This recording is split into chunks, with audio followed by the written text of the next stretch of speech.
You often hear that the games industry is collapsing, and people will say, well, that's hyperbole, but the more that you look into it, the more it kind of just becomes true. Why are people playing older games over newer ones? Why is Xbox falling apart? What's going on with Bungie right now? Why is this all happening the way that it is? Things have gotten so dire, even the websites can't run damage control anymore either. Look at this from 6axis.com, where they flat out just say what's going on with the entire industry right now. And look at this list of studios here. That's 27 studios that have been shut down by Sony, Microsoft, Embracer, Ubisoft, and EA in the last 5 years alone. This is not good. We're losing institutional knowledge and then some at alarming levels. The one thing that seems to be true no matter what is that a lot of people out here are also not really playing these newer games. If they were, it wouldn't be such a bloodbath of failed studios like it is right now. In truth, actually, a lot of people are just playing older games, as GamesIndustry.biz said here in 2025. About 90% of players have played a remaster or remake in the past year alone. And as the research firm that looked into this, they discovered, as they say here, that 85% of that 90% of players played remasters or remakes of games they'd never played before in their lives. And that 76% of players interviewed said they want more remasters or remakes over newer games. So what gives? Why is everybody looking to the past while completely ignoring 90% of the newer games that are constantly coming out? I think it's a few things. For one, older games are timeless. I, for one, can't wait for certain remasters. Like recently, the Tales of Eternia remaster got announced, and that's a day one buy from you. Are you kidding me? That looks awesome. I also still haven't even gotten around to playing the Lufia remasters, but that's another set of games I would love to play sometime too, even the Suikoden games too. Even on the remake side of things, I bought Dragon Quest VII Reimagined, which I still haven't played since I bought it day one when it came out. But I already did play it originally on the PS1 as a kid, and by God, that was a big and long game. And as you know, Summer Games Fest happened, right? A lot of games got announced, but which game had the highest views in terms of a trailer or interest? Interestingly, as seen here from Instant Gaming, the Legend of Zelda Ocarina of Time remake trailer eclipsed everything that got announced from all other studios and publishers. A reminder, this was a period where all sorts of heavy hitter games got announced, but no, the remake of a Nintendo 64 classic rose to the top and became the crown jewel of all the shows. A game that is now decades old has more interest than the latest and newest games that are being made. Why is that happening? I think it's because, in theory, when you see a remake of something that you love, your first reaction is, oh, I know that I'm already going to love that game because I played it already. And the idea of Ocarina of Time being remade, but it now plays and looks like the newer Zelda games, yeah, that sounds pretty amazing. I also think it's because, as we've seen with a lot of people these days, they're all kind of pulling from the past, aren't they? Kids these days are dressing like I did when I was in the 90s. I guess that era is now hip and cool, or maybe I'm just so old now that's retro, which makes my bones creak just thinking about. Am I really that old? But like movies and shows also, they constantly pull from the 90s, the 80s, and then some. People just seem disinterested with whatever is trying to be pushed as the new hip thing in the here and now. It just feels like we've peaked as a society when it comes to cool things that can exist these days. Sure, there will be some things that come out that challenge that, but generally speaking, hearing that Ocarina of Time remake is the biggest thing announced, or shows like Summer Games Fest ending with Final Fantasy VII Revelation, which is just Final Fantasy VII's Disc 2 and Disc 3, but now it looks better and whatnot, yeah, I see what's going on pretty clear here. People want the older stuff, they want those remakes, they want the remasters, because largely speaking, unless these projects get heavily censored or God forbid changed for the modern gaming audience, which that's a huge red flag, the general idea is if I buy or play a remaster or remake, there's a good chance I'll be getting a game devoid of stupid nonsense from current day. Well, maybe. Depends on the remake, I guess. I mean, what was one of the biggest game announcements of the past month alone? It was The Witcher 3's latest expansion, Songs of the Past. An expansion for a game that is 11 years old at this point. Or maybe, no, yeah, 11 years old. Yeah, oh my God, it's been forever. It's like getting brand new content to bridge the gap from Witcher 3 to Witcher 4. Like, dude, that's exciting for a lot of people, like, because Witcher 3 is a great game. It is a timeless classic that existed before all these companies started, pandering like crazy. And remember how Witcher 3 was full of just Slavic white characters. I can bet money that expansion is going to bring diversity, but either way, Songs of the Past is going to be a huge release. And a lot of people are going to buy it and play it because Witcher 3 is an amazing game. But again, it's an old game. It's not a new one. We don't really get games like Witcher 3 anymore, but the fact that CDPR is making an expansion to it, that tells you everything. That actually, wait, yes, people do still want content for older games. A lot of people, actually. I'm more excited for a Witcher 3 expansion than I am right now for Witcher 4, and I mean it's not even the only game. Look at Blizzard right now. They made the Diablo games. What's one game they released in the last little while that a lot of people ended up loving? Oh right, the Diablo 2 remaster, or Diablo 2 Resurrected as it's called. Resurrected is beloved by a lot of people because it's again an older game that exists in its time that was something most games aren't these days, and it's no wonder that it sold well. And it ended up doing so good for Blizzard, as IGN reported in February this year, Diablo 2 Resurrected got a DLC update that brought in the Warlock class and more, which, well, look at that. The thing that keeps on happening is happening again. It's almost as if people love playing older games instead of newer ones. Imagine that. Even Gearbox back in 2019, they suddenly released the Commander Lilith DLC for Borderlands 2 to connect it to Borderlands 3. And that expansion was made 5 years after official support for Borderlands 2 ended. The point being is that people are playing older games over the newer ones, even in Bungie's case. More people are playing Destiny 2 than Marathon, and you can't really blame them. Objectively, there's far more to do in Destiny 2 over Marathon. There's more variety and reasons to play besides, extracting constantly. Here's Destiny 2 Steam charts, still holding strong. A lot of people still playing the game, yet Bungie has no plans to support the game further than this, which is, in my opinion, moronic. As the Game Post reported here, the success of Destiny 2's final update has not moved the needle at Sony or Bungie at all, allegedly. They quoted Paul Tassi, a Forbes writer, who said this about Destiny's fate. Destiny's been third in Steam revenue for pretty much a week. I think it dropped a little today. Like, is there anything that has changed? And the one-word answer I got back is no. So all of this is kind of already set in motion. It's already done. And now Bungie is allegedly set to be hit with mass layoffs in the coming month or so. Game Post confirmed this, as you can see, but this news is pretty much everywhere now that Bungie is apparently set to lose around 50% of their workforce due to Marathon underperforming. But what's happening with Destiny 2 and the strong support and response from those players, especially new players who jumped in finally looking to play the game, has been very, very positive. People are loving that game, and they're discovering the magic that Destiny 2 can provide when it's actually firing on all cylinders, and hey, that's great. But again, it's an older game. Came out in 2017, yet it's now pulling 4 or 5 times the number of players of Marathon that's only a few months old. And this just keeps happening, man. People don't want new games. They just want the games they love to keep being supported. But the industry seems keen to not do that as much, because how do you look at Destiny 2 and what's going on there and not realize that a Destiny 3 is the right move to make? I guess it's too late now. Apparently, we might never get a Destiny 3 or anything Destiny ever again. As if that wasn't enough, some other industry types as seen here are claiming that Bethesda is also going to have mass layoffs as well, and that anyone not working on Fallout or Elder Scrolls is allegedly going to be axed. Does this mean we'll never get a Starfield sequel? Yeah, probably not, no. Then you had Sean Layden, who used to run Sony, also spoke out against Xbox and the whole layoff situation. Games Radar here reported that Sean Layden said that Xbox's leadership, they don't have a basic understanding of how to run their business, which is kind of wild for him to see and say. Sean Layden also said, as I highlighted there, that he's not being a hater, he's just stating the obvious, which yeah, I agree. And he's not really wrong, right? Xbox has been ran by incompetent morons for a while now, like I said in my other video. The fact that Matt Booty still has a job is incredible to me. That guy has to know where skeletons are buried somewhere, because it doesn't make sense otherwise why he's still there. Because that guy has been there the entire time Xbox has been on fire, yet somehow he keeps surviving every layoff like he's living in the walls of the Microsoft building where nobody can locate him so they can fire him or something. Dude is like a cockroach in a nuclear winter. I have no idea how he's still there. Another rumor, as seen here, is that Avowed 2 is also being canceled at Obsidian. And what I keep seeing keeps bringing me back to the heart of this video. Not only are there a lot of games not doing well, but players just keep going back to what they know that they like instead. Is it any wonder that Witcher 3, Diablo 2, Ocarina of Time, Destiny 2 are the sorts of games that people want more of and not whatever they're doing these days? Epic Games CEO Tim Sweeney also recently was on stage talking about the future of Unreal Engine at the State of Unreal event. And he had a lot to say about how players, from what he's seeing as the guy behind Fortnite and such, that players are increasingly choosing older games over newer ones. Here's what Tim Sweeney said. Please watch this. Nowadays, it's much more about you getting together with your friends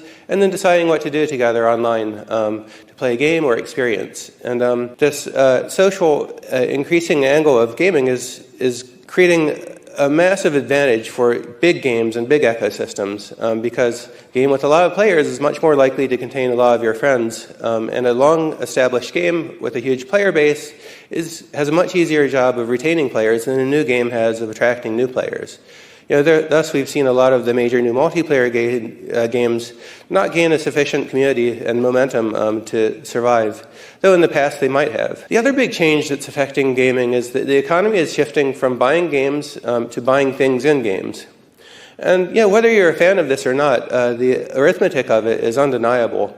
And this is another thing that reinforces the success of very large existing ecosystems in games and makes it ever harder for new entrants to get in. And that is, if you've been playing a game for a long time and it has a huge player base, then you can buy with confidence knowing that the things you purchase will still be useful to you days, weeks, or years later. Whereas when a new game comes out, it's a much more difficult decision to spend. You're not sure if you're going to play it next day, next week, next month, and are much less likely to spend. And the final trend that's affecting gaming is that the market for players' attention has become extraordinarily competitive, more so than I've ever seen before in my lifetime when we were competing with lame television and other things that trend almost into vice, all competing for people's times, all very effectively. And so to overcome these trends, the game industry, whether we like it or not, is reorganizing itself. And there are kind of two big predictions for the future as these problems reverberate throughout the industry. One view of the future is that Roblox grows and eats gaming. A lot of people are saying this online. But what you have there is a centralized platform with a single gatekeeper that commoditizes all content, takes more than 70% of revenue, and has 450 million users on board. And so that's a real challenge to game developers. But we believe in a very different future. And a much brighter one for the people in this room, and that is that a future of high-quality gaming rising to the challenge and linking up our content, linking up our communities, and linking up our economies to deliver fun and to serve gamers with great games in a way we've never done before. And to accomplish that, we're going to all need to change the way we build things. We're going to need to build better games, we're going to need to build them more efficiently, and we're going to need to design up front and build for connected games, where all of our player bases are connected socially and our economies are connected so that players, instead of seeing these as isolated products, see them as part of a global ecosystem that all game developers participate in together. We want to work with all of you and with all of the game developers in the industry to achieve this together. The things we built with Unreal Engine 6 are our technological foundation for it.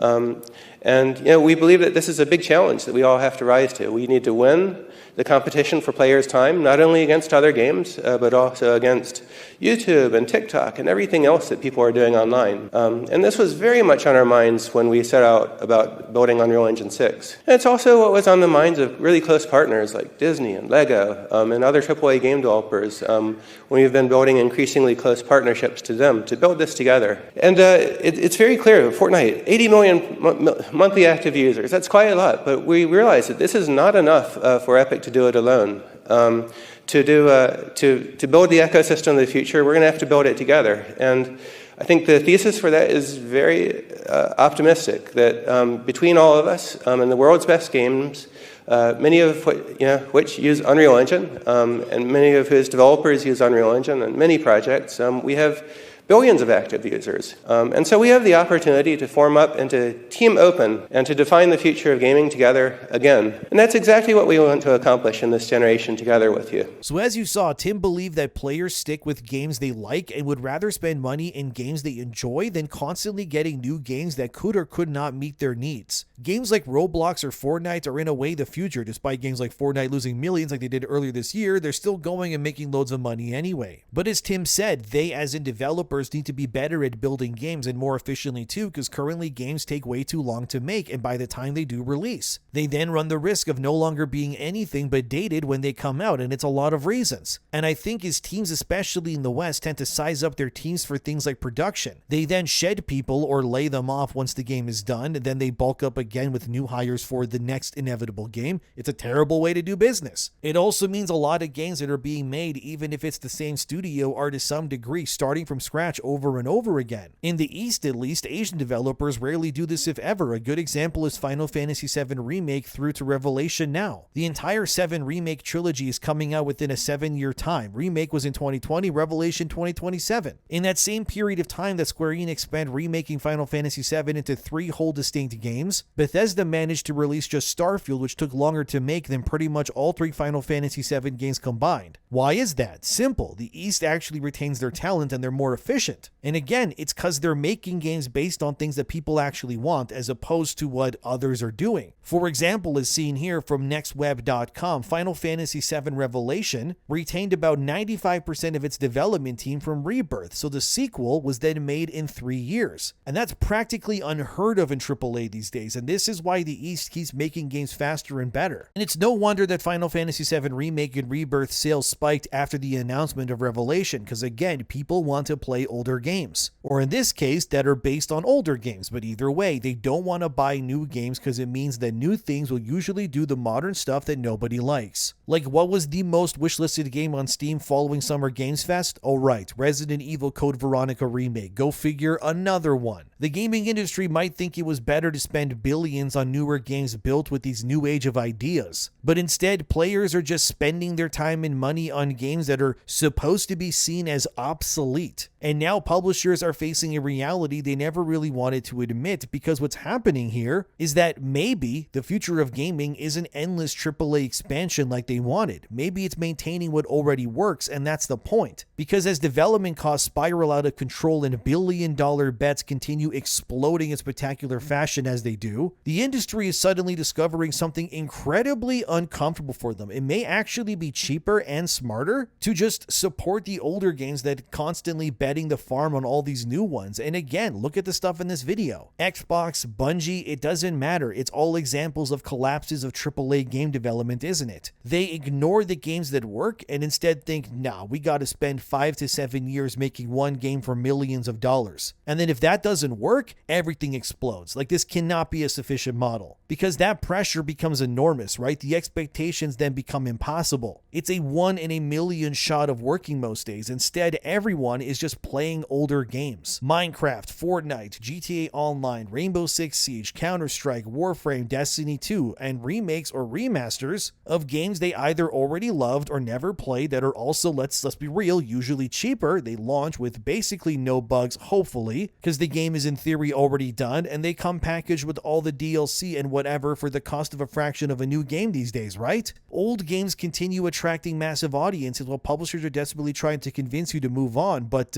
why would we? We already invested the time, we have the communities, we have our progression systems, we have familiarity. I think Marathon is the best example of this. Bungie really went, let's spend $300 million trying to push our established lucrative Destiny fan base to another game that isn't called Destiny. Now, 50% of them are going to be laid off. Great job. And most of those games I just mentioned are also evolving platforms. They're not even necessarily old per se. Instead of launching a sequel every single 5 years, people are just playing what they already love. They're getting more value out of it. Developers don't have to start from scratch constantly. It works. Usually. Mostly. But it's also getting to the point where they want to constantly keep making new platforms. They want to be evolving the experiences and such that usually cost millions. When, like I said, there's so much money that's being left on the table with what already exists. That's why Bungie annoys me probably the most out of this, because instead of maximizing the value of Destiny 2, Bungie appeared convinced that they could just,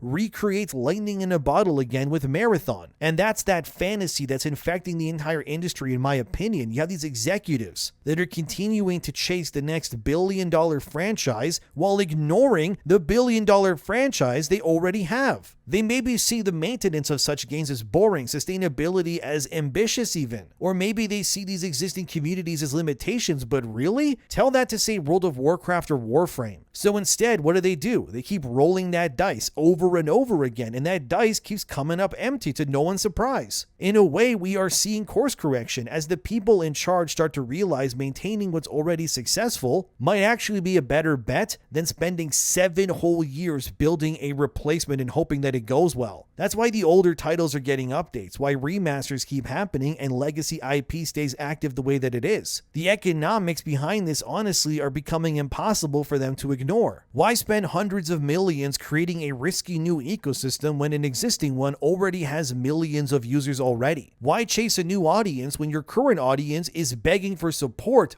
Bungie, why are you doing this, dude? Destiny 2 should have been the move. My God. These are questions executives should have asked years ago. Instead, most of the industry just became addicted to growth at all costs, and that's all they wanted to do. But now reality is arriving with the bill. The gaming industry spent years convincing itself that bigger was always going to be better. But all that's done is led to struggles, collapse, and layoffs, and endless cancellations if your name is PlayStation, especially when it comes to their whole live service push of games. And look, as I was writing this, look, Treyarch even confirmed just now that Call of Duty Black Ops 1 and 2, they are being officially remastered and re-released on PlayStation 5 in July 2026. There's no word yet if it's campaign only or it'll have like the multiplayer, but either way, there you go. Hey, quick update here from Future Endymion. So as I was writing this video, it came out officially that the Call of Duty Black Ops re-releases will indeed include campaign, multiplayer, and zombies, so it is the full package. They're coming out in July 2026. Also, they're not remasters, they are re-releases from what I understand, but who knows at this point right now? Either way, is it any wonder why Treyarch's most liked Twitter post of all time was them announcing re-releases of a decade-old game and then some? Like, these games re-releases got more likes than the Modern Warfare 4 announcement. Like, gee, it's almost as if people want older games over new ones. Wow, amazing, incredible, but hey, I can't blame them. Okay, back to the video. More older games that are perfectly fine to play that people love making a comeback. There you have it. Ultimately, the question is no longer whether the industry can afford to keep making games this way. The question is how much longer it can afford not to change. But what do you think? Let me know. Thanks for being here. Subscribe. I would rather game publishers realize what they have is good already than be doing what they're doing. But what do I know? I've only been playing games my entire life.